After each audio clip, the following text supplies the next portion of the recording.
সব আবহাওয়ার মধ্যে রিস্ক হয়ে যায় এই বর্ষাকালে আচার বানানোর জন্য। আর আচার দেখলে কার না লোভ লাগে, কার না ইচ্ছে হয়, কার না জিভে জল আসে। তো গ্রামের বাড়ি থেকে অনেকগুলো আম আনা হয়েছে। তো যে ভাবা সেই কাজ, একদমই আমি তড়িঘড়ি করে দেরি করলাম না। তাড়াতাড়ি করে আমি সেদিনে ধুয়ে কেটে নিয়ে ছাদে শুকিয়ে নিয়ে ভালোভাবে হলুদ মরিচ লবণ লাগিয়ে শুকিয়ে নিয়েছিলাম। তারপর সরিষার তেলে ধনে, আদা, জিরা, রসুনকে থেতলে দিয়েছিলাম।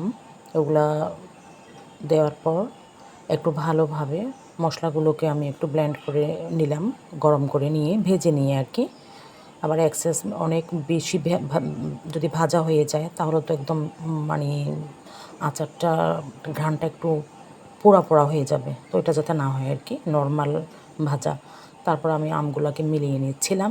যেহেতু এখানে পানি থাকবে না একেবারেই, যতগুলো আমই হোক না কেন ধোয়া কাটার পর টিস্যু দিয়ে ভালোভাবে মুছে নিলে, যদি গায়ে পানি না থাকে আমের, তাহলেই ধরেন আপনার এটা আমের আচারটা ম্যাক্সিমাম 1 থেকে 2 বছর থাকবে অলরেডি ভালো। যেহেতু আমরা একদম আচার বানানোর শেষের দিকে আমরা একটু ভিনেগার দিয়ে দিব পরিমাণ মতো।